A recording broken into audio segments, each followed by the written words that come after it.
देखो, कोई धन को महत्व देता है तो धन नहीं छोड़ता, कोई स्त्री को महत्व देता है तो स्त्री को नहीं छोड़ता, कोई पुत्र को महत्व देता है तो पुत्र को नहीं छोड़ता। पर गोपियां पुत्र को महत्व ना देकर कृष्ण को महत्व दे रही थी, तो पुत्र तो छूट गया पर कृष्ण नहीं छूटा, क्योंकि महत्व कृष्ण का था। हमारे जीवन में हमने महत्व किसे दिया?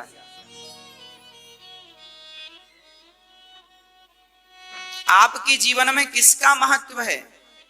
ये तो आप अपने आप से पूछकर बताइएगा। भगवान का कितना महत्व है लोगों के भीतर आज? इसलिए कहता हूं कि भगवान से सच्चा प्यार कीजिए। भगवान फॉर्मेलिटी का सब्जेक्ट नहीं, फॉर्मेलिटी का सब्जेक्ट नहीं है। भगवान तो प्यार का सब्जेक्ट है। प्रेम करना ही है, भगवान से कीजिए। बहुत अच्छी से अच्छी सुंदर से सुंदर हीरोइन भी क्या उतने दिन तक चलती है जितने दिन तक मीराबाई चली? आप बहुत सुंदर हैं, आप बहुत धनवान हैं, तो आपकी सुंदरता और आपका धन कितने दिन तक याद किया जाएगा? 10 साल, 20 साल, 100 साल, 200 साल? 200 साल पहले विश्व सुंदरी कौन थी किसी को ज्ञात ही नहीं है। 200 साल पहले धन सबसे ज्यादा किसके पास था ज्ञात ही नहीं है। पर मीराबाई का भगवत प्रेम तो हजारों साल बाद भी याद किया जाएगा। आप ये याद रखिए कि ना तो धन की कोई कीमत है, ना तो स्वरूप की कोई कीमत है। यदि कीमत है तो भगवत प्रेम की कीमत है। इसलिए भगवत प्रेम कीजिएगा। भगवान से प्रेम हो गया तो वह प्रेम आपको अमर बना देगा। जैसे मीराबाई अमर हो गई, हमारे बाद और भी लोग आएंगे तो वह मीराबाई की कथा सुनाएंगे और आप जैसे लोग श्रोता उन्हें सुनेंगे।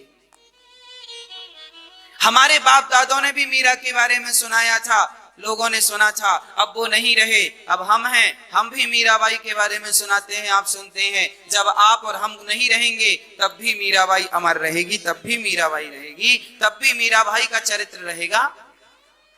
तो धन ने कितने दिन तक याद किया है? धनवान को कौन याद करता है?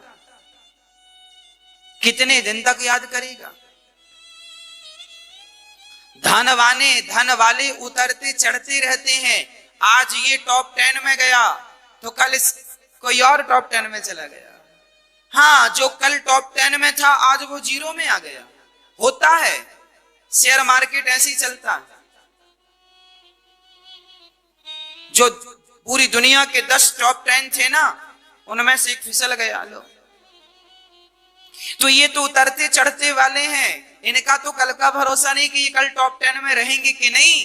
पर मीराबाई तो कब से टॉप 10 में है, कब से है। इसलिए अपने आप को भगवान से जोड़कर अमर कर लीजिए।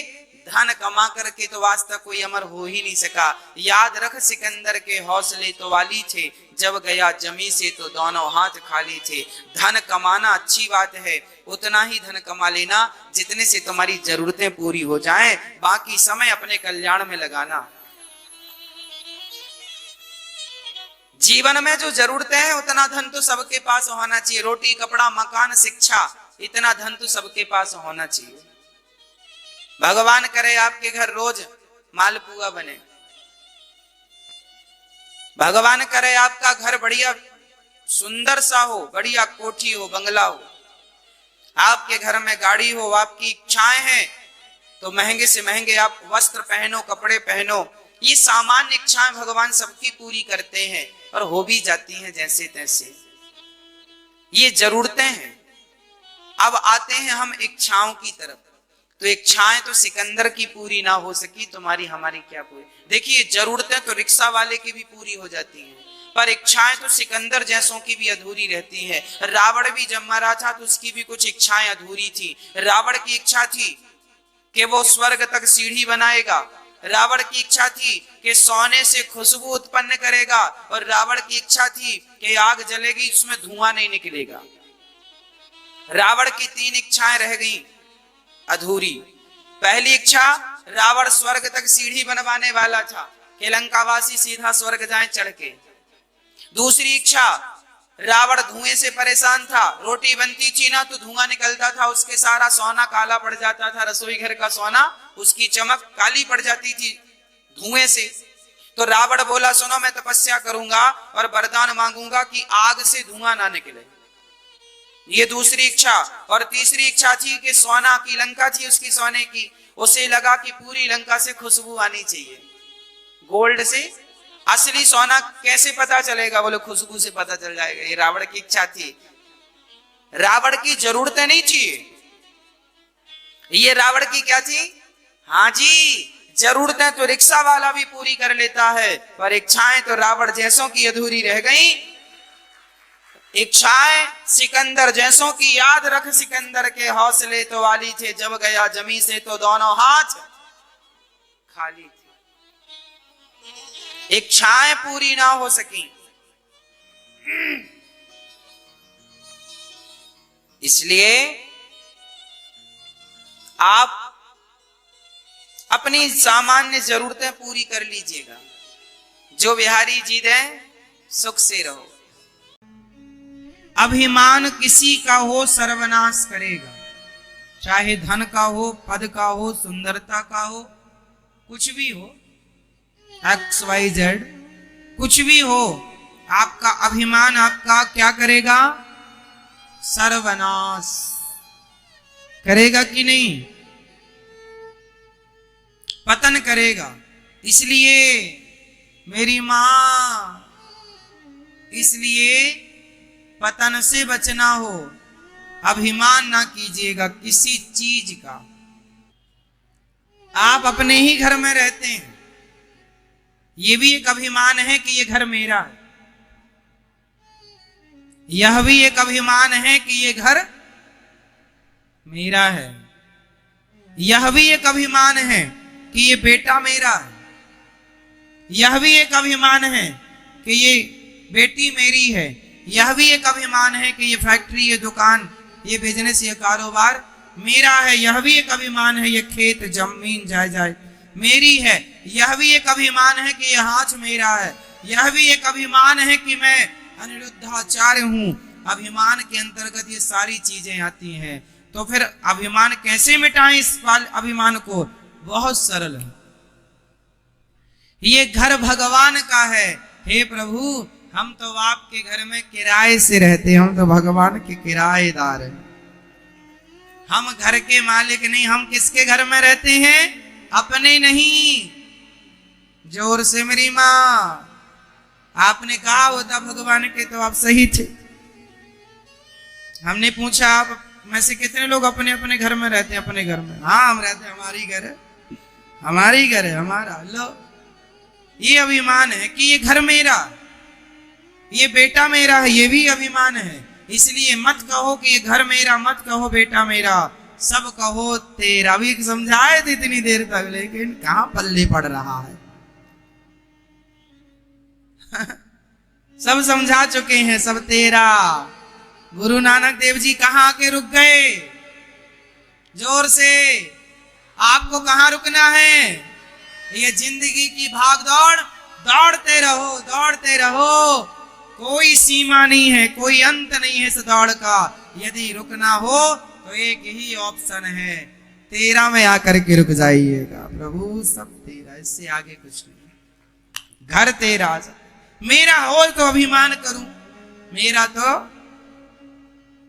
कुछ नहीं है मेरा। आज से आप कभी ये नहीं कहोगे कि ये घर मेरा, बेटी मेरा, परिवार ना, सब कुछ, सब कुछ प्रभु मेरे कन्हैया का सब कुछ है, मेरे श्रीमन नारायण का सब कुछ है, मेरे राघव का सब कुछ है। प्रभु संपत्ति सब रघुपति के आही, सब कुछ आप।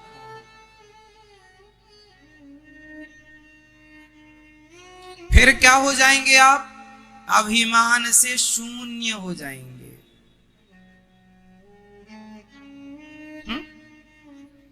अभिमान मिटाइएगा। पता नहीं लोग क्यों बहकी बहकी बातें करते हैं, मुझे जानते नहीं हो, मैं ये हूं, मैं वो हूं। इससे बड़ा अभिमान भला क्या होगा? ये मेरा है, इससे बड़ा अभिमान क्या होगा? कुछ नहीं है साहब, केवल बातें हैं, बातें। और ये बातें भी एक दिन ठंडी पड़ जाएंगी, देखते रहो। ये समय का पहिया जब चलता है ना मेरी माँ, तो समय का पहिया हमें और आपको एक दिन क्या बना देगा? जरा बोल दो मेरी माँ, समय का पहिया हमें क्या बनाएगा एक दिन? बताओ जल्दी। नहीं बताती हो मेरी माँ, आप लोग कुछ बड़ी कंजूस हो। समय का पहिया हमें एक दिन क्या बनाएगा बताओ? 1000 बार बता चुकी है। हम अलग ढंग से पूछ लेते हैं तो आप लोग सोचते हैं इसका क्या उत्तर होगा, जबकि बिल्कुल सरल उत्तर है। समय का पहिया जब चलेगा तो क्या होगा? हम क्या बन जाएंगे? समय का पहिया हमें क्या बनाएगा? जोर से, मुट्ठी भर राख बना देगा। समय का पहिया हमें क्या बना देगा? मुट्ठी भर। जब हम मरेंगे हमारी चिता जलेगी, वाह। फिर ठंडी होगी चिता, फिर चलेगी हवा, राख उड़ जाएगी। बच्चे लोग जाएंगे, कुछ लोग जाएंगे रिश्तेदार परिवार, घड़ा लेकर छोटा सा 50 रुपए वाला, और सारी राख समेट समेट के कुछ हड्डियां वड्डियां भी ढूंढेंगे, काद मिल जाए। सब ढूंढ ढांड के डालेंगे घड़े में, और चल रही हैं अस्थियां। लो भैया, कल तक बड़ी गाड़ी में चलता था, बड़े महलों में रहता था, आज मुट्ठी भर क्या बन गया? जोर से, किसने बनाया? मुट्ठी भर राख आप में से कौन कौन बनेगा ये बता दो मुझे। अरे सब बनेंगे, ये मैया नहीं बनेंगी।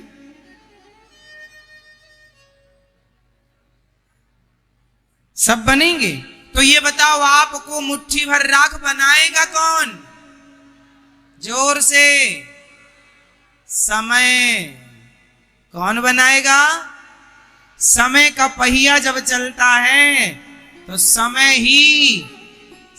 ने आपको जन्म दिया, समय से आप जवान हुए, समय से बूढ़े हो गए, और समय ने मार डाला, समय ने राख बना दिया। समय जहां की तहां है, पर ये समय सबको पीस रहा है। जैसे जैसे जैसे चक्की गेहूं को पीस रही है, ऐसे समय हमें और तुम्हें पीस रहा है। बचना हो तो भगवान की शरण में आ जाओ। राख तो बन जाएगी पर सदगति हो जाएगी, वरना राख बन जाएगी, सदगति भी नहीं होगी।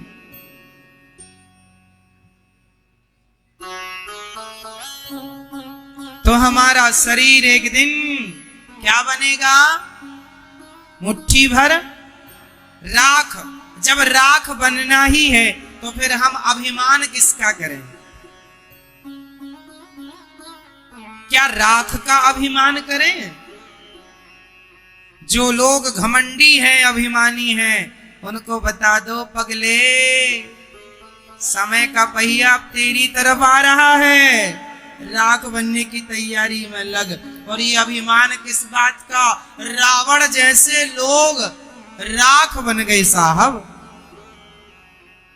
रावण का भी तो अंतिम संस्कार किया था विभीषण जी ने। रावण जैसे लंका के राजा, जिनके नाम से देवता थर थर कांपते थे, वो रावण राख बन के ना जाने कहां उड़ गया। राज राजे रहे ना वो रानी रही, ना बुढ़ापा रहा ना जवानी रही, वस्तु हर एक आनी व जानी रही, अंत में लखपति को न धेला जुड़ा, हंस जब भी उड़ा। अकेले जाने के लिए तैयार रहना, घमंड ना करना। 2 पैसे भगवान ने दे दिए तो उसमें भगवान का धन्यवाद करना, सरल बन जाना, नम्र बन जाना, अभिमानी मत बनना। सही है?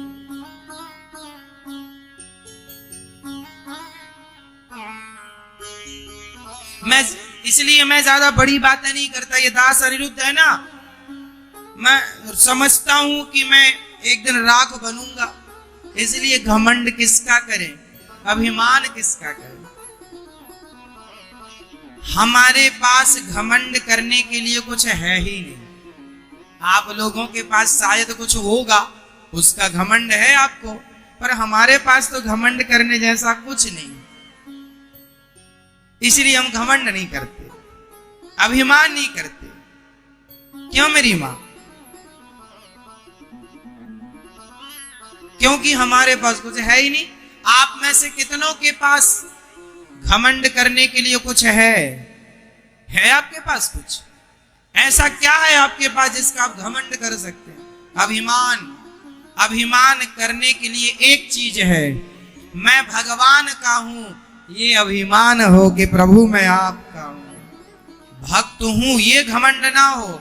मैं गोविंद का हूं, ये अभिमान हो तो ठीक है। पर मैं ये पैसा धन दौलत हीरे मोती कुछ काम ना आएगा साहब।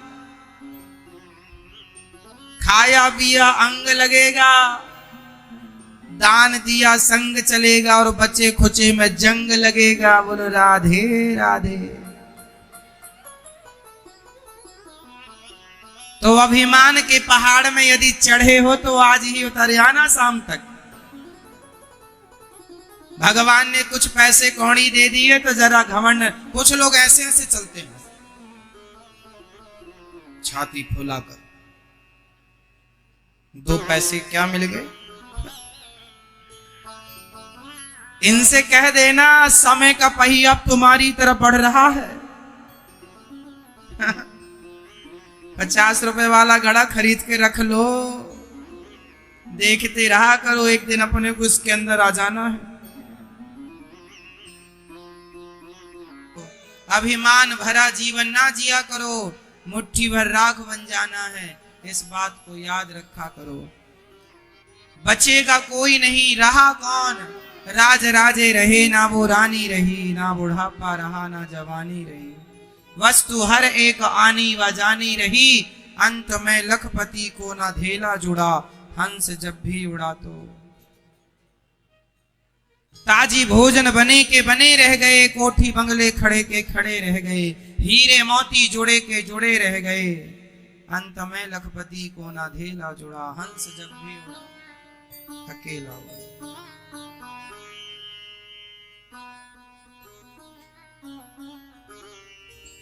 मैया जी, इसलिए भैया जी, अभिमान के पहाड़ से नीचे उतरो, इंसान बनो, सेवा से जुड़ो। एक ही धर्म है मनुष्य का, और वह है सेवा। क्या है मेरी मां? सबसे बड़ा धर्म क्या है? सेवा ही सबसे बड़ा धर्म है। इसलिए अभिमान ना करो, इंसानों की सेवा करो, जरूरतमंदों की सेवा करो,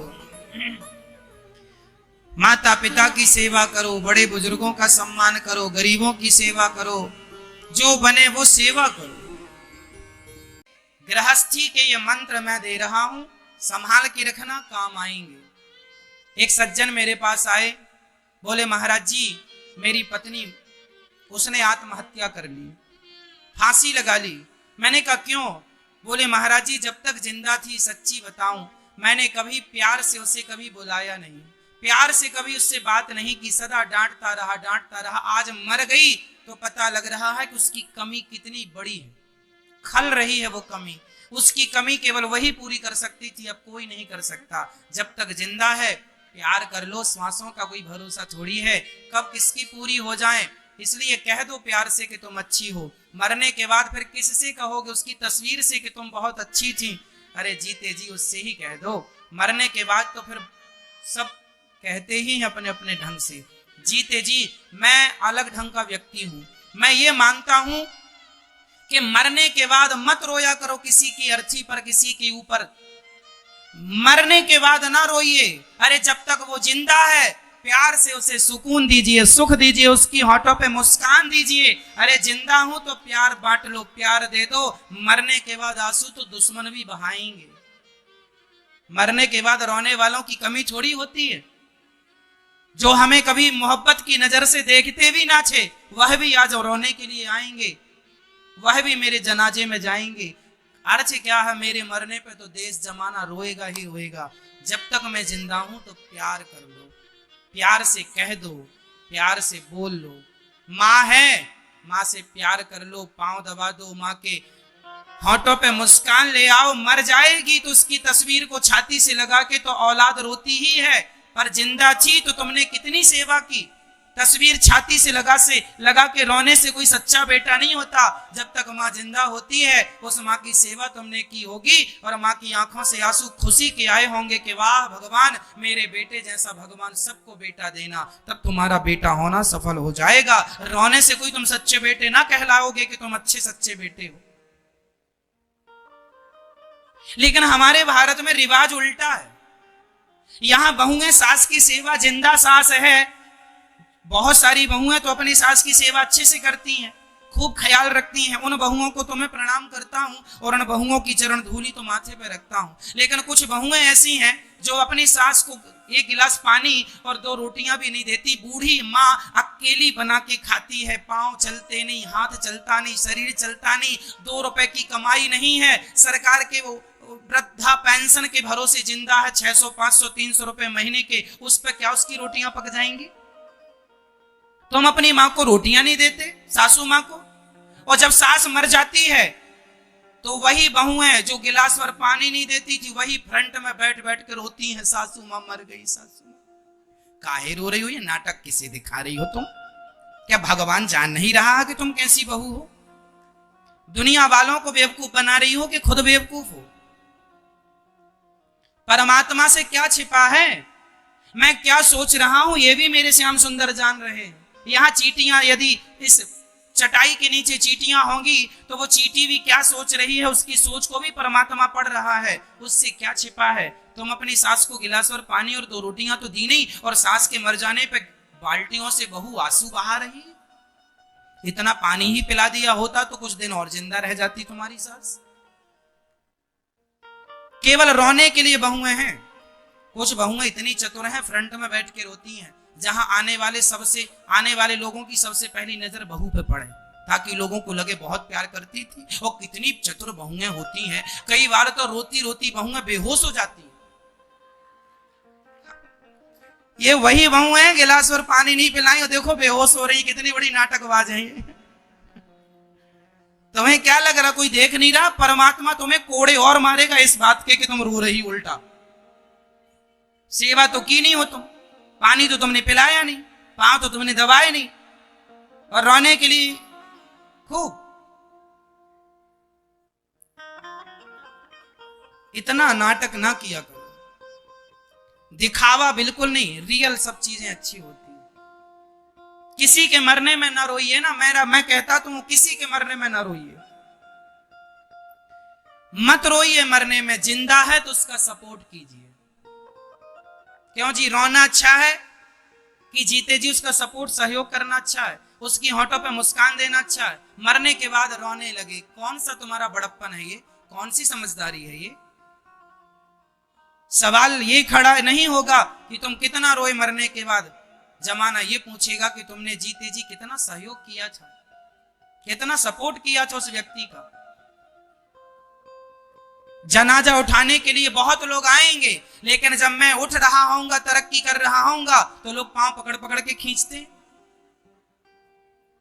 जब तुम्हारे सहारे की जरूरत थी तब तो तुम मुंह दिखाए नहीं, अब जनाजा उठाने चले आए। क्यों झूठी जिंदगी जीते हो मेरे भाई?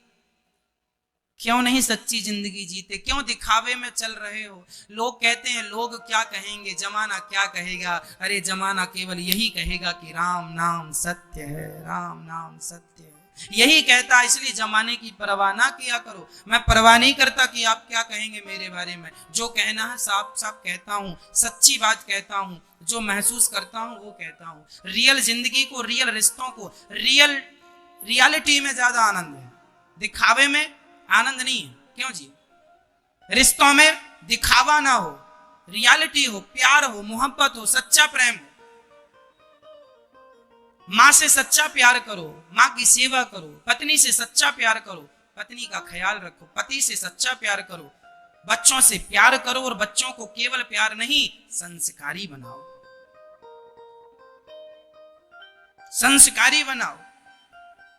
रिश्तों की गंभीरता को समझो। आज जो रिश्ता तुम्हारे बगल में है, पास में है, कल रहेगा नहीं, इसकी कौन गारंटी लेगा? इसलिए रिश्तों को जिया करो। छोटी छोटी बात में आप नाराज हो जाते हैं, गुस्सा हो जाते हैं, बातों में कोई दम नहीं होती। कसमें, वादे, प्यार, वफा सब बातें हैं, बातों का क्या? कोई दम नहीं है बातों में। लेकिन आप लोग क्या करते हैं, राई का पहाड़ बना लेते हैं। कहावत सुनी आपने, राई का पहाड़? राई जानते हैं? सरसों के दाने को राई कहते हैं। राई का पहाड़। जरा पत्नी की जरा सी बात का आपने पहाड़ बना दिया, पति की जरा सी बात का पहाड़ बना दिया। अरे झगड़े में उलझना अच्छा नहीं है। झगड़ा उठे तुरंत उसे खत्म कर दो। एक पत्नी ने अपने पति से कह दिया तुम जानवर हो। आपने तो नहीं कहा था, नहीं। एक पत्नी ने अपने पति से कहा तुम जानवर हो। उसका पति बहुत पॉजिटिव था। उसका पति ने कहा ठीक कहती हो, मैं जानवर हूं, तुम मेरी जान, मैं तुम्हारा वर बराबर जानवर, जान प्लस वर बराबर जानवर। यदि लड़ाई झगड़ा नहीं करना तो इसके बहुत रास्ते हैं, और लड़ाई झगड़ा करना है तो भी बहुत रास्ते हैं। अब आपको देख लो कि कैसी जिंदगी जीना है। रास्ते तो गुजारने हैं, चलना है ही हमें। हंसते हंसते चलो या रोते रोते चलो, मर्जी। इसलिए मैं कहा करता हूं खुश रहा करो, खुश रहा करो, हर हाल में प्रसन्न रहा करो। जीवन का सबसे मूल मंत्र है प्रसन्न। इस धरती में आप जो भी कर रहे हैं सब प्रसन्नता के लिए कर रहे हैं, और सब करके भी प्रसन्न नहीं हुए तो सब करने का अर्थ क्या? इसलिए हमेशा हैप्पी रहो। बोलो घी, असली बोलो, मैया डालडा ना बोलो, देसी घी बोलो, घी। ऐसे ऐसे बोलो ही। ऐसे हंसते रहा करो, मुस्कुराते रहा करो। आज पति बहुत डांट रहा हो ना, तो पत्नी को अकेले क्या करते रहना चाहिए? घी घी घी घी घी घी घी घी घी घी। आज पति का दिमाग खराब है, तुम हंसती रहो, कोई बात नहीं, आज भूत चढ़ा इसके ऊपर, उतर जाने दो। अच्छा, जब पति गुस्से में रहा करे ना, तब पत्नी बोली ना करे, बोला ना करे। लेकिन गड़बड़ कहां हो जाती है जानते हो? आप अपने क्रोध पर कंट्रोल नहीं कर पाते। रहना आपको ही साथ में है जिंदगी भर, लेकिन जब आप लड़ाई करते हैं ना, तो ऐसा लगता है कि आप एक दूसरे के जानी दुश्मन है। एक दूसरे के जानी, ऐसा लगता है वो उसका खून पी जाएगी, वो उसका खून पी जाएगा। ये पल भर का क्रोध क्यों भैया? क्या ये क्रोध से तुम्हारा जीवन गुजर जाएगा? जीवन प्यार से गुजरना है, प्रेम से गुजरना है। इसलिए क्रोध जो है तुम्हारा सबसे बड़ा दुश्मन है। पति पत्नी के प्रेम को भी ये क्रोध अलग कर देता है, इसलिए तुम्हारा दुश्मन हुआ कि नहीं? क्रोध हम सबका दुश्मन है या नहीं? हाँ या ना में जवाब दो। तो फिर क्रोध जब दुश्मन है, तो इस दुश्मन को आप चाहे जब क्यों बुला लेते हैं? इसलिए पति गुस्से में है तो आज पत्नी अपने संस्कारों का ख्याल रखे। समझा रहे हैं, समझ का ख्याल रखो, चुप रहो, कोई उत्तर ना दो, पति ठंडा हो जाए तब बात कर लेना। आज पत्नी बड़ी गुस्से में है तो पति बिल्कुल चुप रहे। हाँ हाँ तू ही बोल, हम सुनेंगे। सुन लो, एक जन बोले दूसरा सुने, चुप रहो, थोड़ी देर चुप रह ली करो भैया, बोलने दिया करो उसको, जो बोल रही है बोलने दो, उसकी मर्जी है। और बोलने का क्या है, कुछ भी बोल दे आदमी, कल तुम्हें एक होना ही है। पति पत्नी के झगड़े में जो तीसरा बोलता है सबसे बड़ा मूर्ख वही है। पति पत्नी के झगड़े में तीसरे आदमी को कभी बोलना नहीं, जो बोले वो मूर्ख, गोदने से गुदवा दो उसके माथे पे, यही मूर्ख है, टैटू बनवा दो मूर्ख का। कई बार लड़की जरा सा झगड़ा करके मायके चली जाती है, और उसकी माँ भी एक नंबर की। उसकी माँ मतलब जो झगड़ा करके गई है व्यर्थ का, उसकी माँ को बोल रहे हैं, सबकी माँ को नहीं, है ना। उसकी माँ भी बेवकूफी का परिचय देती है। हाँ बेटी तुम आ जाओ, हमारे पास खाने की कमी है क्या, आ जाओ यहीं रहना मायके में, और हम दामाद जी से बात करेंगे। क्यों दामाद जी, आपने हमारी बेटी को जरा सा भी सुख नहीं दिया। पति समझा रहा, सासू माँ वो जरा सी बात पे लड़के चली गई है। अरे हम सब जानते हैं तुम कितने गहरे पानी में हो। लो भैया, ये सासू माँ और घी डाल रही है आग में। स्वाहा, बेटी का सुख स्वाहा, बेटी का पति स्वाहा। बेटियों का घर बर्बाद करने में माताओं का बहुत हाथ होता है, मम्मी का, माँ का, सारी माओ का नहीं, 95% माओ का। क्या गलती होती है रिश्तों में, बताता हूं। बताओ किसके घर में झगड़ा नहीं होता, ये बताओ। ऐसा कोई घर है जिसके घर में झगड़ा ना हो? अरे सबके घर में झगड़ा होता है, लेकिन बेटी झगड़ा करके आई तो माँ ने बेटी का पक्ष तो सुन लिया। अरे माँ तुम्हें समझाना चाहिए बेटा, तुम्हारा ससुराल ही तुम्हारा घर है। कोई छोटी छोटी बातों में, हाँ बेटी के ऊपर कोई बड़ा अत्याचार हो रहा, कोई बड़ी बात हो तो आपका बोलना उचित है, बेटी का पक्ष लेना सही है। कब? जब कोई बहुत बड़ी मुसीबत बेटी पर पड़े। पर जरा जरा सी बात में तुम बेटी का पक्ष लोगी, नहीं नहीं अब तो बेटी ससुराल जाएगी नहीं, मेरी बेटी क्या मेरे लिए बोझ है। इस तुम्हारे घमंड के चक्कर में कितनी बेटियां मायके की मायके में रह गई, लौट के नहीं गई ससुराल, तुम्हारे इस अहंकार के कारण। जो तुम बोलती थी मेरी बेटी बोझ है क्या, और तुम तो मर जाओगी अभी कुछ दिन बाद। तुम्हारी बेटी, मैं तुम बेटियों से भी कह रहा हूं कि जो तुम अपने पति को छोड़कर माँ के पास चली जाती हो ना, तो माँ जब मर जाएगी तो बताओ कहाँ रहोगी। तुम्हारा भाई, तुम्हारी भौजाई तुम्हें जीवन भर रोटियां देंगे? भौजाई ताने मारेगी कि अपने पति की तो हो ना सकी, मेरी हो जाएगी। खा लो, सहन कर लोगी ताने भाई भौजाई के। इसलिए हाथ जोड़ता हूं, रिश्तों को बना लेना सरल है, निभा लेना कठिन है। आज भारत में रिश्तों को निभाना सिखाया ही नहीं जाता। हमारे रामचरितमानस में लिखा है, जब माता सीता विदा हो रही थी तो माता सीता की मां समझा रही है, बेटी आज से तेरा पति ही तेरा भगवान है, आज से हम तेरी मां नहीं, तेरी सास तेरी मां है, तेरा ससुर तेरा पिता है।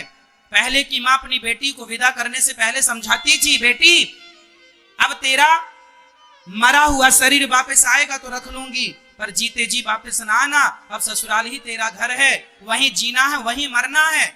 तेरा ससुर तेरा पिता है, तेरी सास तेरी माँ है, हमें भूल जाना। और दो बातें घर में होती हैं बेटी, चुपचाप सहन कर लेना, सास को उत्तर ना देना, जिठानी को उत्तर ना देना, बर्दाश्त करना बेटी। रिश्तों में बर्दाश्त करना होता है, सहन करना बेटी, सहन करना होता है। तब की माँ कहती थी बेटी सहन करना, और आज की बेटी कहती है कुछ भी हो बताना, गुंडे भिजवाऊंगी। तो ऐसे में तुम रिश्ते चला लोगी? बेटियों के रिश्ता काहे बर्बाद कर रही हो? क्यों बेटियों की दुश्मन बनी पड़ी हैं ये माताएं? बताओ, रिश्तों को चलाने में समझदारी चाहिए कि नहीं? और सबसे जरूरी चीज है सहनशीलता। बताओ, रिश्तों में सहन करना जरूरी होता है कि नहीं? अरे पति भी डांटता है, कई बार तो गाली दे देता है पत्नी को, तो क्या तुम भी पति को गाली दे दोगी? इससे तुम समझदार कहलाओगी? कुत्ते ने तुम्हें काटा तो तुम भी काट लो, हिसाब बराबर। मेरी मां, रिश्ते समझ से चलते हैं, गुस्से से नहीं।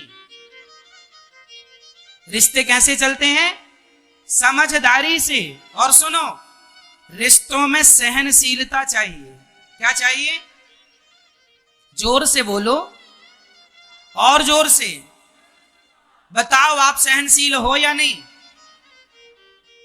पत्नी गाली देगी तो सहन करना पड़ेगा, पति गाली देगा सहन करना पड़ेगा, सास गाली देगी सहन करना पड़ेगा, ससुर गाली देगा सहन करना पड़ेगा। सह लोगी तो अच्छी पत्नी कहलाओगी, और बात बात में मुंह फुला के मायके आ जाओगी तो चाइना मॉडल कहलाओगी। ना तुम घर की रहोगी ना ही घाट की।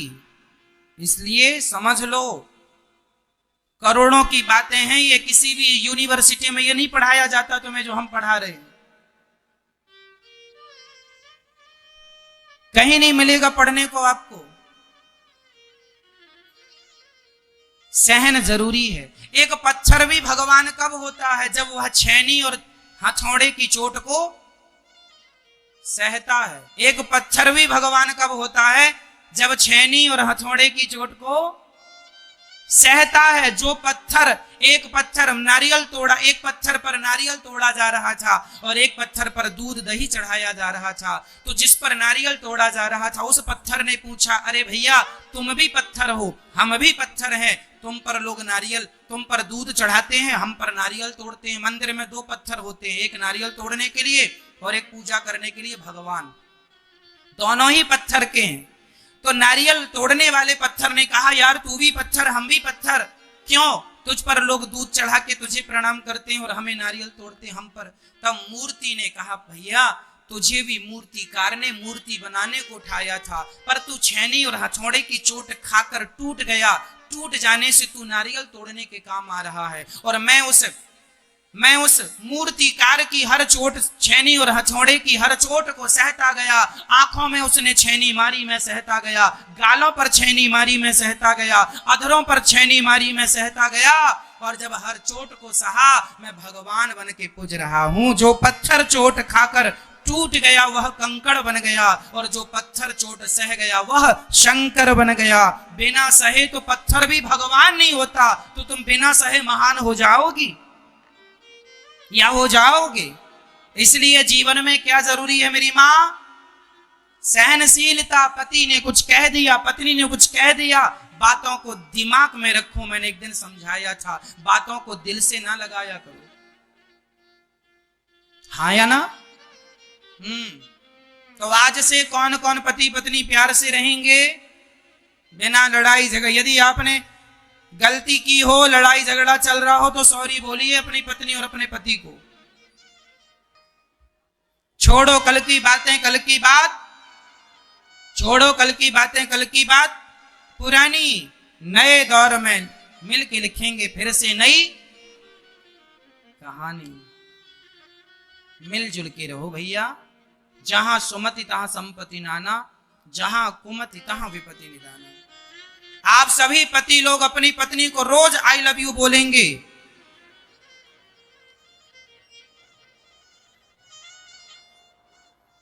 रोज बोलो, और रोज बोलो, बहुत अच्छी लगती हो तुम। और पत्नी भी रोज बोलेगी आई लव यू। प्यार से रहना, छोटी छोटी बातों का झगड़ा नहीं। ठीक है? समझ में आ गया? नारद जी कहते हैं, मेरे गांव में कुछ संत आए, मैंने खूब चरणों की सेवा की। चरणों की सेवा बहुत की। सेवा किसी भी समय आप करेंगे, सेवा का फल आपको मिलकर ही रहेगा। इसलिए आप जितनी सेवा कर सकते हैं कर लीजिए। आज मैंने जीवन में जो पाया है, मुझे विश्वास है, मुझे पता है कि सेवा के बल पर ही पाया है। ये सेवा का फल है। जब आप सेवा से जुड़ते हैं तो उसका फल भगवान देते हैं। इसलिए आप सदा सबकी सेवा किया करें। कोई आपके बारे में क्या कह रहा है, क्या सोच रहा है, इसकी परवाह ना किया करें। आप सेवा करो, अपना कर्म करो बस। नारद जी सेवा किए तो संतों ने प्रसन्न होकर मंत्र दे दिया, अष्टाक्षर मंत्र दिया। उस मंत्र को नारद जी जपे, और जप करने से क्या हुआ? उनकी माँ, नारद जी अपनी माँ की सेवा करते थे। जब उनकी माँ नहीं रही, सांप ने डसा, मर गई, तो माँ के मर जाने पर नारद जी गए जंगल में और भगवत चिंतन करते हुए उसी मंत्र का जाप किया। मंत्र का जाप करने से उन्हें इस जन्म में वो दासी पुत्र थे, पर भजन के प्रभाव से वो ब्रह्मा के पुत्र हो गए, ब्रह्मा पुत्र बन गए। ये भजन का प्रभाव था। ये भजन का क्या था मेरी माँ? प्रभाव था। इसलिए आपको चाहिए कि आप अपने आप को सेवा से जोड़ के रखें। व्यास जी महाराज ने भागवत जी की शुरुआत महाभारत से की। महाभारत में 99 कौरव मारे गए, एक दुर्योधन था।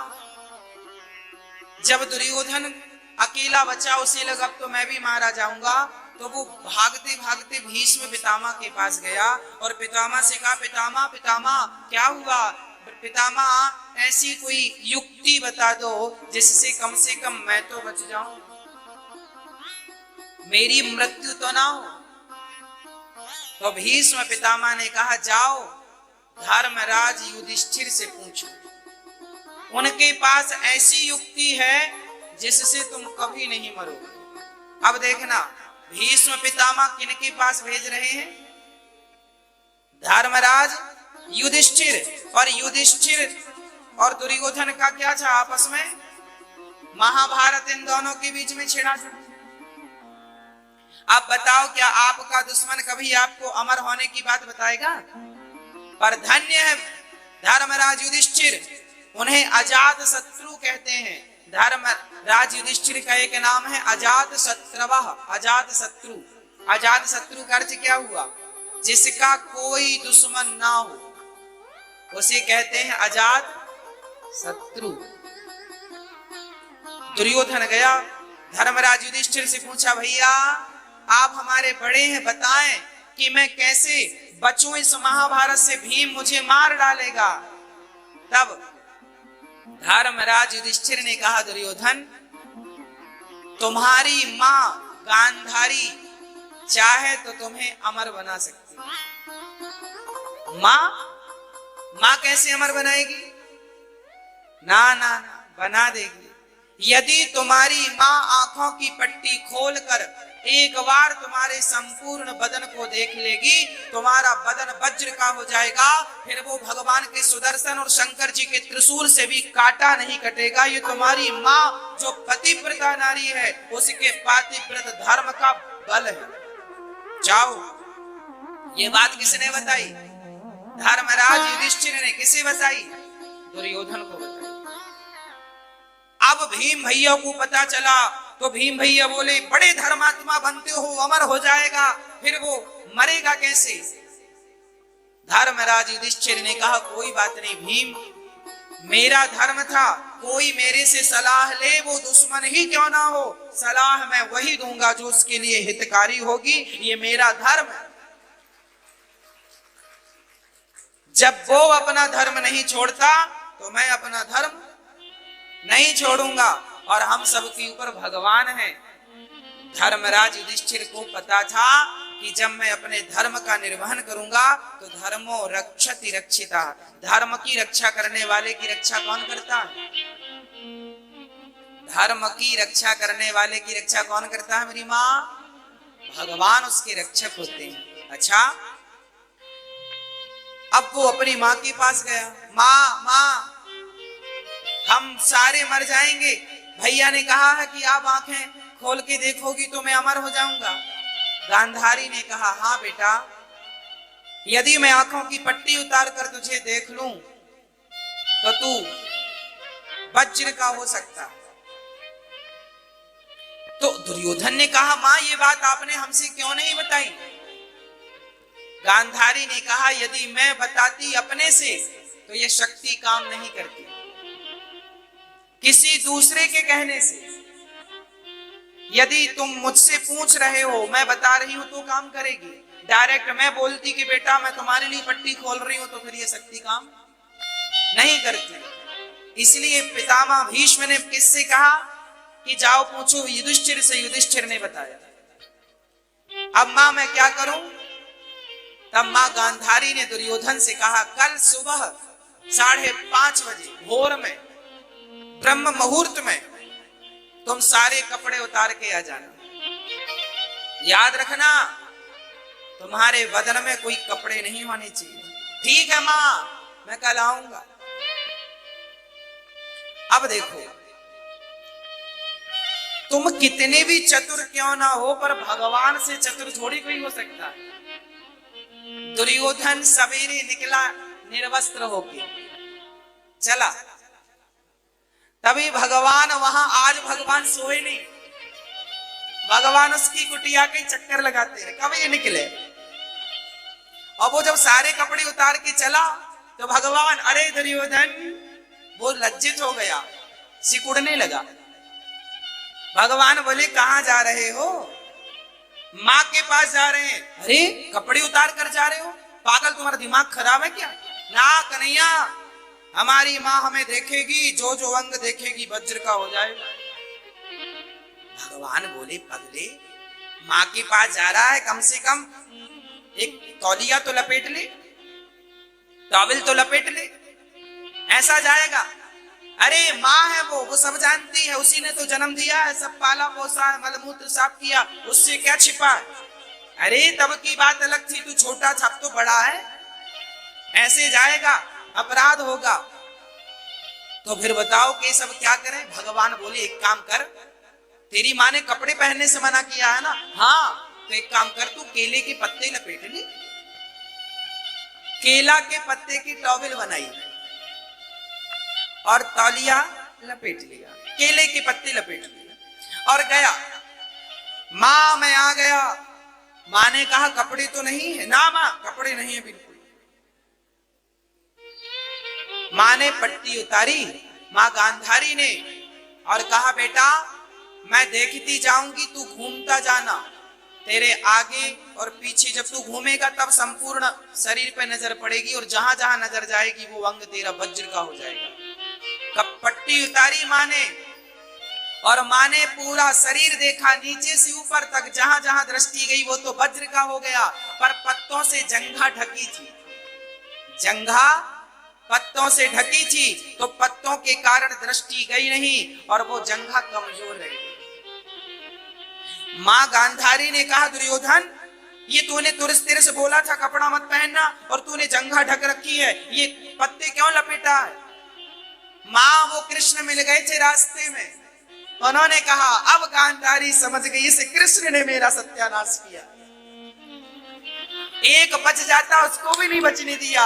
तब गांधारी को गुस्सा आया और माता गांधारी ने श्राप दे दिया, जाओ कन्हैया, जैसे तुमने हमारे वंश को नष्ट कर दिया, जाओ मैं तुम्हें श्राप देती हूँ, तुम्हारी आंखों के सामने तुम्हारा भी सारा वंश नष्ट हो जाएगा, आपस में लड़के जैसे हमारे बच्चे आपस में लड़के मर गए। इसलिए अंत समय 56 करोड़ यदुवंशी आपस में लड़के ही मरे थे, क्योंकि माता गांधारी का श्राप था।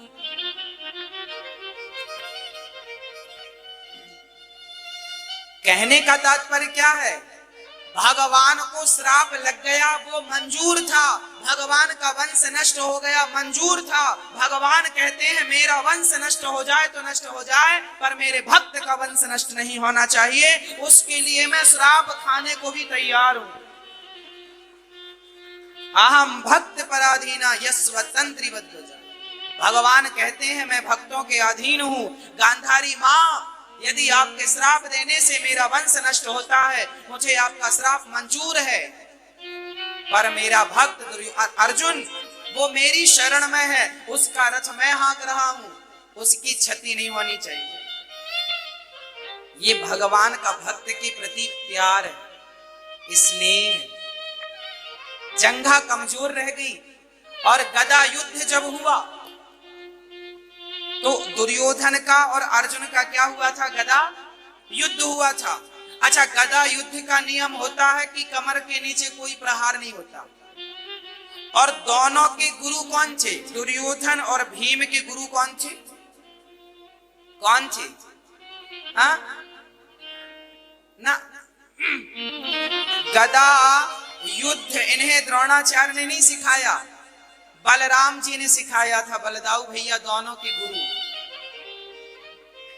अब जब दोनों का युद्ध हो रहा था, उसी समय बलराम जी आ गए और बलराम जी ने देखा कि दुर्योधन भीम भैया गदा का प्रहार जंघा पे कर रहे हैं,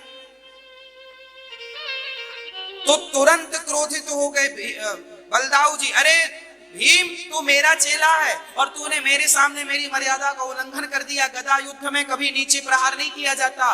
अच्छा, उसके ऊपर उसका प्रहार हो ही नहीं रहा था क्योंकि पूरा शरीर वज्र का हो गया था। भीम भैया मरते मरते बच रहे थे। अब जैसे ही बलराम जी को गुस्सा आया, अब भीम मैं तुझे मार डालूंगा, तूने मेरे शिष्य को गलत तरीके से अधर्म से मारा है। तब भगवान कृष्ण ने हाथ पकड़ा, वाह भैया, अभी तुम्हारा दुर्योधन धर्म में दिख रहा है। क्या द्रौपदी की भरी सभा में साड़ी खींचना धर्म था? पूछो अपने चेला से, शिष्य से पूछो, दुर्योधन से। क्या भगवान कृष्ण ने कहा, क्या महाभारत के युद्ध में अर्जुन के पुत्र और उत्तरा का पति और आपका भांजा उस युद्ध में उसे एक एक नहीं 8 महारथियों ने एक साथ मारा? क्या वो धर्म था? अब अभिमन्यु को एक एक ने नहीं, जबकि युद्ध का नियम था एक योद्धा से एक योद्धा ही लड़ेगा, पर अभिमन्यु को चक्रव्यूह में घेर कर 8 महारथियों ने मारा था। क्या ये धर्म था? पूछो अपने चेला से, अपने शिष्य से। यदि उसने अधर्म किया है तो अधर्मी को अधर्म से ही मारना धर्म है। अधर्मी को अधर्म से मारना ही यही धर्म है। ये भगवान कृष्ण ने कहा, जो जस करहि सो तस फल चाखा, जैसा करेगा वैसा भरेगा। अब तुम हमें उपदेश कर रहे हो कि धर्म क्या है? धर्म, तुम्हारा ज्ञान कहां गया था जब तुमने सारे धर्मों को तार तार किया था, सारी मर्यादाओं को तोड़ा था। अपने लिए मर्यादा नहीं और हम मर्यादा का पालन करें। जब आप मर्यादा को उल्लंघन करते हैं तो सामने वाले से अपेक्षा न रखिएगा कि वो मर्यादा का पालन करेगा। एक तो आप झूठ बोलते हैं और दूसरा सामने वाले से अपेक्षा करते हैं तू सच बोलना। क्या तुम सच बोली हो? इसलिए जैसा करोगे वैसा आपके साथ होगा। कई बार आपकी आंखों के सामने गलत होता है आपके साथ, आप कुछ बोल नहीं पाते, आप कुछ कह नहीं पाते, ये मजबूरियां होती हैं। कारण क्या है? आपने भी कभी किसी के साथ इसी प्रकार अधर्म किया होगा, सो आपके साथ अधर्म हो रहा है। इसलिए भीम भैया, भगवान ने कहा बलदाऊ भैया आप जाओ, आप मत चक्कर में पड़ो, जाओ। उनको अलग किया वहां से और फिर गदा का प्रहार दे दे के जंघा तोड़ी गई। अच्छा, जांघ ही क्यों तोड़ी गई? जांघ क्यों तोड़ी दुर्योधन की? हाँ, क्योंकि ये वही दुर्योधन है जब द्रौपदी की साड़ी खिंच रही थी तो इसने भरी सभा में द्रौपदी से कहा था, द्रौपदी आजा और मेरी जंघा पर बैठ जा। बोला था ये शब्द दुर्योधन के, महाभारत में स्पष्ट लिखे, आओ द्रौपदी और मेरी जंघा पर। जो पुरुष पराई, और द्रौपदी कौन थी? दुर्योधन की सगी भाभी थी। अपनी भौजाई अपनी भाभी को कहता है मेरी जंघा पर आकर बैठ जाओ। इस आदमी की जंघा ही तोड़नी चाहिए। जो पराई नारी का इस प्रकार भरी सभा में अपमान अनादर करता हो, मेरी जंघा पर बैठ जाओ, इसकी जंघा ही तोड़नी चाहिए। इसलिए उसकी जंघा ही तोड़ी गई। इसलिए कहता हूं, आपने जीवन में जो कहा है, जितने अपशब्द कहे हैं, एक एक शब्द का हिसाब देना पड़ता है। इसलिए कुछ भी कहा करो, किसी को कुछ कहा करो तो कहने के पहले विचार किया करो कि आप जो कह रहे हैं वो सही है या गलत है, कहना जरूरी है या जरूरी नहीं है। क्या जरूरी था कहना? कर्ण ने एक बात कही थी द्रौपदी को, उसके बाद जब उसे पता चला कि मैं कुंती का बेटा हूं, बहुत रोया है कर्ण जी, बहुत रोए। कर्ण ने क्या कहा था द्रौपदी को? कर्ण ने कहा था इसके तो 5 पति हैं, हम छठे हो गए तो क्या हर्जा, क्या नुकसान।